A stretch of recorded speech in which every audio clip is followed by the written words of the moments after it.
Video کو like کر کے آگے شیئر ضرور کر دینا۔ اور پریشان حال نظر آ رہی ہے، اور اس وقت بالخصوص جو نوجوان طبقہ ہے، نئی نسل جو ہے، جسے ہم امت کا سرمایہ کہتے ہیں، پوری قوم کا اصل سرمایہ نہ مال ہے، نہ دولت ہے، نہ زمین ہے، نہ جائیداد ہے، بلکہ ہمارا اصل سرمایہ ہمارا نوجوان ہے۔ تو ہمارا نوجوان اس وقت بہت زیادہ اوروں سے زیادہ مضطرب، بے چین اور بے قرار ہے، کیونکہ نوجوانوں کے اندر ایک حساسیت ہوتی ہے، نوجوانوں کی طبیعت میں ایک حساس پن ہوتا ہے، وہ بہت جلدی کسی چیز کو محسوس کرتے ہیں، وہ جلدی خوش بھی ہوتے ہیں، وہ جلدی مایوس بھی ہوتے ہیں۔ تو آج پوری دنیا کے اندر جو مسلم امہ کی لاشیں جب ہمارا نوجوان بے گور و کفن تڑپتے ہوئے دیکھتا ہے تو وہ سوچتا ہے کہ ہم حق پر ہونے کے باوجود، ہم مسلمان ہونے کے باوجود آخر کیا وجہ ہے کہ ہماری لاشیں اٹھ رہی ہے، اور لاشیں اٹھنے کے بعد، لاشوں کے تڑپنے کے بعد نہ ہمیں کفن میسر ہے، نہ ہمیں قبر میسر ہے، کہیں پر بیٹیوں کی لٹتی ہوئی آبرو ہے، کہیں پر نوجوان خواتین کا جوانی میں بیوہ ہو جانا ہے، کہیں پر ننھے معصوم بچوں کا ماں کی گود کے اندر کاٹ دیا جانا، تڑپا دیا جانا، ماؤں کی گود کو سونی سونی کر دیا جانا، گویا کہ آج بھی شہربانوں کی طرح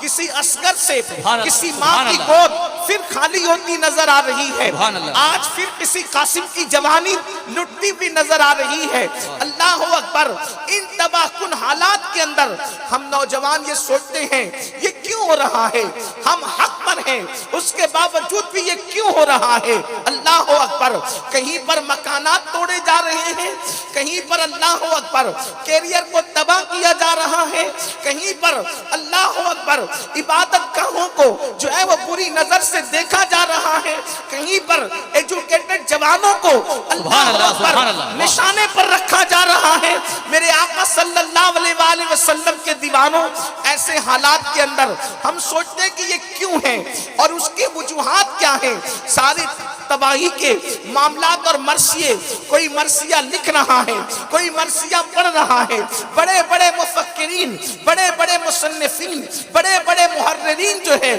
اپنی افکار و نظریات کو درد بھرے پیرائی کے اندر جو ہے وہ کوئی جو ہے اللہ اکبر اخبار میں چھاپ رہا ہے، کوئی واٹس ایپ پر شائع کر رہا ہے، مگر یاد رکھنا اگر انسان بیماری کا ڈھنڈورا پیٹتے رہا کہ میں بیمار ہوں، میں بیمار ہوں، میں بیمار ہوں، تو اس کا کبھی علاج نہیں ہو سکتا۔ پہلی چیز تو یہ، اگر آپ بیماری سے نجات چاہتے ہیں تو آپ کو یہ چاہیے کہ پہلے آپ معلوم کریں کہ آپ کو بیماری کیا ہے، اور اس کے بعد پھر آپ کو یہ معلوم کرنا ہوگا اس بیماری کا علاج کیا ہے، اس کی دوا کیا ہے۔ بیماری معلوم کرو، پھر اس کے بعد اس کا علاج پتا کرو، اور جب دو چیزیں پتا چل جائے تو پھر اس کا علاج کرنے کی کوشش کرو۔ بیماری تو ہمیں پتا چل گئی، ٹوٹتے ہوئے مکانات، لٹتی ہوئی جوانی، لٹتی ہوئی آبرو، مرتد ہوتی ہوئی بہنیں، یہ سارے حالات، اور ننھے بچوں کا ماؤں کی گود میں دم توڑنا،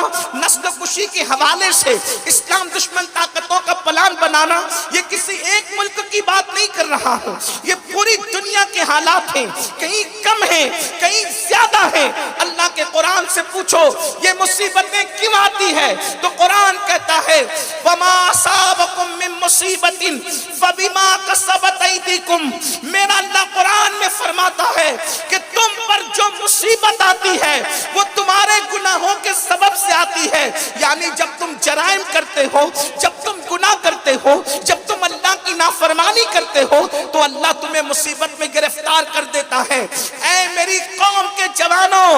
اگر اپنی قوم کو تباہی سے بچانا ہے، اپنی قوم کو